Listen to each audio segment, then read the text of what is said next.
जय हिंद दोस्तों। एक बार फिर से स्वागत है हमारे इस YouTube चैनल पर यस के क्लासेस के माध्यम से। जैसा कि मैं आप लोग के बीच में पल पल जो भी होता है आप लोग को ट्रिकी मेथड से या ट्रिकी कॉन्सेप्ट से आप लोग का स्क्वायर रूट को फाइंड आउट करना, उसके बाद किसी भी नंबर का मल्टीप्लाई आप किस तरीके से इजीली आप लोग का चुटकियों में किस तरीके से 5 से 6 सेकंड के अंदर आप उसको ला सकते हैं, इसके बारे में मैं पिछले वीडियो में आप लोग को पिछले वीडियो में मैंने आप लोग को विस्तार से समझाया है। आप लोगों को अगर ये वीडियो जो पीछे की वीडियो है अगर आप लोग देखना चाहते हैं तो हमारे इस यूट्यूब चैनल पर आप लोग को मिलेगा, डिस्क्रिप्शन बॉक्स में जा करके आप लोग उसको इस वीडियो को देख सकते हैं। आज के लिए जो हम आप लोग के बीच में लेकर आए हैं, किसी भी संख्या का जो स्क्वायर रूट होता है, किसी भी संख्या का स्क्वायर रूट आप किस तरीके से उसको चुटकियों में निकाल सकते हैं 5 से 6 सेकंड के अंदर, उसी के बारे में आप लोग को अगला आज का ये जो वीडियो है ट्रिक के माध्यम से आप लोग को लेके आया हूं। और आशा करता हूं कि जो भी मैं आप लोग को ट्रिक जो बताऊंगा वो 100% आप लोग को अप्लाई होगा हर एक नंबर के लिए और आप लोग को समझ में आएगा। तो शाम सूरज को ढलना सिखाती है, शाम सूरज को ढलना सिखाती है और समा परवाने को जलना सिखाती है। शाम सूरज को ढलना सिखाती है और समा परवाने को जलना सिखाती है।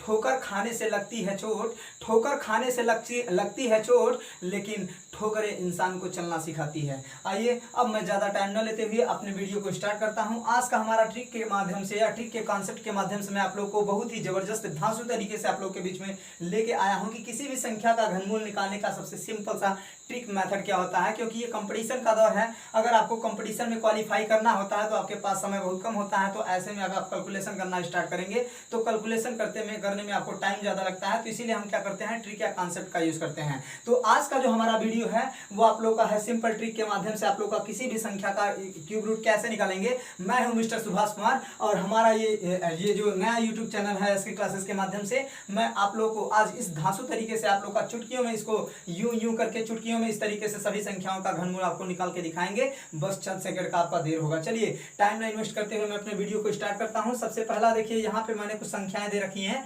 अब ये संख्याओं का मैं बारी बारी से आप लोग को क्यूब रूट निकाल के दिखाऊंगा।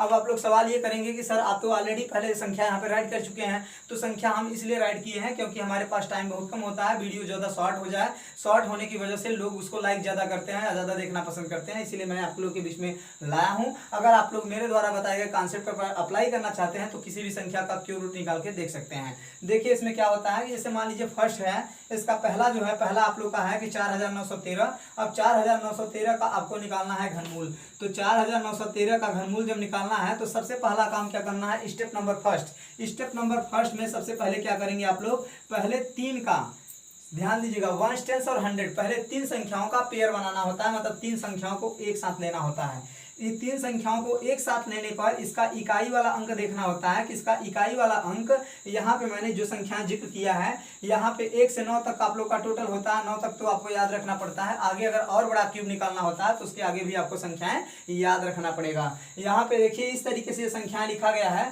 तो हमारे कहने का मतलब स्टेप नंबर फर्स्ट में क्या करेंगे, किसी भी संख्या का 3 अंक का जो होता है 3 अंक के नंबर को पकड़ेंगे या 3 अंक संख्याओं को देखेंगे और संख्याओं का जैसे ही पेयर बनाएंगे तो इसका इकाई वाला अंक देखा जाता है। अब बताइए इसका इकाई वाला अंक 3 है, तो इन सभी क्यूब में जितने भी संख्या मैंने इधर राइट किया है इन सभी के क्यूब में कौन सा ऐसा संख्या है या कौन सा ऐसा संख्या है जिसका इकाई का अंक मतलब जिसका घन इकाई का अंक 3 है। तो हम देखते हैं, इसमें चेक करते हैं। तो यहाँ पे देखिए ये आपका 3 आया है, तो इसका मतलब ये किसका घन है, 7 का। तो इसका मतलब ये 7 का घन है। तो यहाँ पे हम क्या कर देंगे, ये आपका 7 का घन है तो 7 को लिख दिया। अब बाकी जो बचते हैं, जो संख्याएं बचती हैं उसको क्या करना होता है उसको भी समझ लीजिए।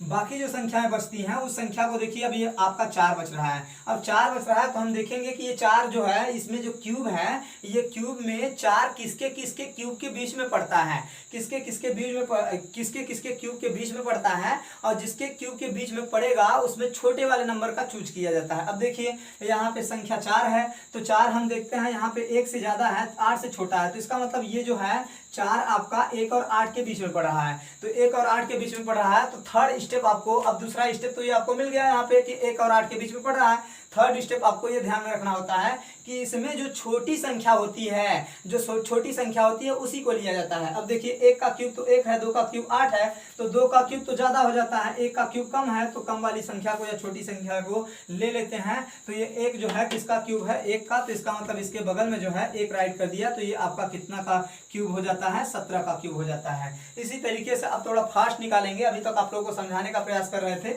अब देख लीजिए इससे सेकंड है इसका, अब सेकंड आपका दिया है 21,952 है, तो 3 का पेयर बनाया। अब 3 का पेयर बनाया तो इसका देखा इकाई वाला अंक घन में किसका है, देखिए यहाँ पे पूरे ध्यान देते हैं तो इकाई वाला अंक देखिए यहाँ पे 12 512 है। अब ये होता किसका है, 8 का है, तो 8 कर दिया। अब देखिए इसको जो बाकी बचे थे उसको पेयर बनाया या संख्याओं को साथ में लिया। अब ये 21 है, तो 21 देखेंगे घन किसके किसके बीच में पड़ता है, तो 8 और 27 के बीच में पड़ता है, क्योंकि 8 से ज्यादा है 27 से कम है। अब मैंने बताया कि उसमें छोटी वाली संख्या का चयन किया जाता है, तो इसमें छोटी वाली संख्या आपका 2 है, तो इसका मतलब ये इसके आगे 2 लिख दिया, तो ये आपका किसका घन हो जाता है, 28 का घन हो जाता है।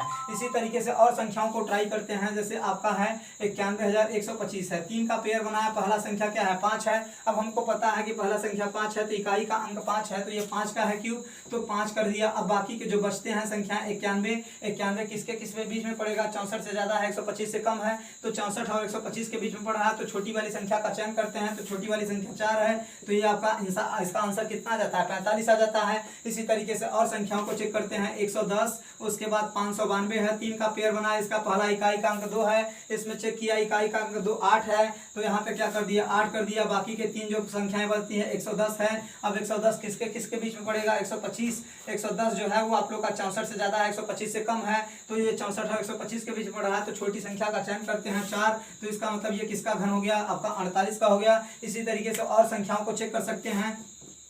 फिर नेक्स्ट है, जैसे आप लोग का दिया है कि 300 दिया है, फिर उसके बाद 763, इस तरीके से 3 पेयर बनाया, तो पहला संख्या क्या है, 3 है, तो इसमें देखेंगे 3 आपका किसका आता है, 7 का आता है, तो ये क्या हो गया आपका 7 हो गया। और ये 300 किसके किसके बीच में पड़ेगा, 200 ज्यादा, 216 से ज्यादा है, 343 से कम है, तो छोटी वाली संख्या का चयन किया जाता है। ये आपका 6 है, तो इसका मतलब ये घन किसका हो गया, 67 का हो गया। इसी तरीके से नेक्स्ट वाली संख्या ले लेते हैं। अब ये नेक्स्ट वाली संख्या आपका 8 8 4 और 7 3 6 है, 3 का पेयर बनाया, 736, 3 का पेयर बनाया, पहला अंक 6 है, तो देखते हैं किसका घन 6 आता है। इसमें देखने पर किसका घन आपका 6 आ रहा है, देखिए यहाँ पे 6 का आ रहा है, तो यहाँ पे लिख दिया 6। अब बाकी जो बचता है 884 को देखेंगे किसके किसके बीच में पड़ेगा, 512 से ज्यादा है, 729 से ज्यादा है, 1000 से कम है, 729 और 1000 के बीच में पड़ता है, तो जो छोटी संख्या होती है छोटी संख्या का चयन करते हैं। छोटी संख्या आपका 9 है, तो 9 कर दिया, तो ये किसका घन हो गया, आपका 96 का हो गया। इसी तरीके से इसका देखिए यहाँ पे निकालना चाहेंगे तो ये 512 है, इसका इकाई का अंक 2 है, तो 2 को देखते हैं, यहाँ पे 8 का होता है, तो ये आपका 8 हो गया। और बाकी जो बचे हुए संख्याएं हैं 474 किसके किसके बीच में रहेगा, 343 से ज्यादा है, 512 से कम है। जब 343 से ज्यादा है, 512 से कम है, तो छोटी वाली संख्या का चयन करते हैं, 7 आ जाता है, तो ये किसका घन हो गया, आपका 78 का घन हो गया। इसी तरीके से नेक्स्ट वाली संख्या को देख लेते हैं। 3 का पेयर बना, पहला संख्या 8 है, इकाई का अंक 8 है, तो देखते हैं 8 आपका यहाँ पे 2 संख्याओं में आ रहा है,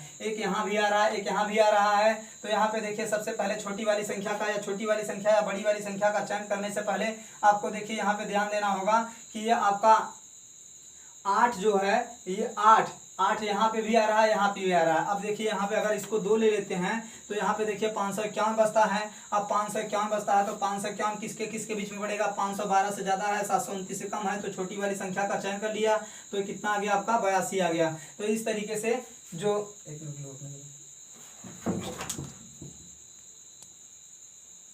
ठीक है। अब देखिए यहाँ पे 500 ये 3 का पेयर बनाया, तो 3 का पेयर बनाने पे पहला अंक आपका क्या है, 8 है, तो हम देखते हैं 2 का भी है, 12 का भी है, लेकिन ये संख्याओं का क्यूब जो होता है वो सिर्फ आप लोगों का 1 से लेकर के 10 तक के ही लागू होता है। आगे बड़ी संख्या आएंगी तो उसके लिए 6 6 7 7 अंक आते हैं, तो उसके लिए ट्रिक और कुछ अलग होता है। तो यहाँ पे देखिए आपको 1 से 10 तक कॉमनली यहाँ पे देखिए इसका इकाई का अंक 8 है, तो यहाँ पे 8 ले लिया, तो इसका 8 जो होता है हमने देखा कि यहाँ पे 2 का घन होता है, तो 2 कर दिया। अब 551 किसके किसके बीच में पड़ेगा, तो 551 आपका 512 से ज्यादा है और 729 से कम है, तो 512 से ज्यादा है, 729 से कम है, तो छोटी वाली संख्या का चयन करते हैं, तो 8 आ जाता है। इसका मतलब इस तरीके से आपका घनमूल कितना, इसका घनमूल कितना आ जाता है, 82 आ जाता है। तो देखिए यहाँ पे जितना भी मैंने कॉन्सेप्ट बताया सबका एक ही का तात्पर्य था। स्टेप नंबर फर्स्ट में क्या करना है, आपको सबसे पहले 3 का पेयर बनाना है, 3 संख्याओं का, उसके 1 10 और 100 इकाई और सैकड़ा वाले अंकों का पेयर बना लेना है। पेयर बनाने के बाद इकाई वाले अंक को देखना है, इसमें क्यूब में किसका संख्या होता है, जो इकाई वाला अंक होता है उसको लिख देना है, फिर आगे के जो बचे संख्याएं होती हैं उनको साथ में ले करके देखेंगे कि कौन सा ऐसा घन है जिसके बीच में वो आती हैं। तो जिसके बीच में जिसके बीच में आएंगी, एक बड़ी होगा और एक छोटी होगा, तो छोटी संख्या का चयन करके यहाँ पे राइट कर देंगे किसका क्यूब है, वो इस तरीके से आपका वहाँ पे क्यूब रूट निकल जाता है। ठीक है, तो ये आशा करते हैं कि हमारे द्वारा बताया गया वीडियो आप लोग को बिल्कुल जबरदस्त तरीके से समझ में आया होगा। तो ये घनमूल निकालने का एक धांसू ट्रिक का एक आप लोग का पानी की तरह बहता हुआ एक तरीके से यूं कह सकते हैं कि चुटकियों में निकालने का एक ट्रिक है आप लोगों का घनमूल निकालने का। तो आशा करते हैं कि हमारे द्वारा वीडियो जो बताया गया आप लोग को समझ में आया होगा। इसीलिए कहा जाता है कि शिक्षा वो शेरनी का दूध होता है, शिक्षा वो शेरनी का दूध होता है जो जितना ज्यादा पीता है उतना ही ज्यादा ललकारता है, दहाड़ता है। तो बिल्कुल आशा करते हैं कि हमारे द्वारा बताया गया वीडियो आप लोग को पसंद आया है। अगर वीडियो को पसंद आया है तो चैनल को लाइक और सब्सक्राइब करके हमको जरूर बताइएगा कमेंट बॉक्स में कि आप लोग को हमारा वीडियो कैसा लगा। तब तक के लिए अपना ख्याल रखिए। नेक्स्ट वीडियो में फिर मिलेंगे आप लोगों से एक नए ट्रिक के साथ, एक नए धमाकेदार धांसू ट्रिक के साथ। तब तक के लिए जय हिंद, जय भारत।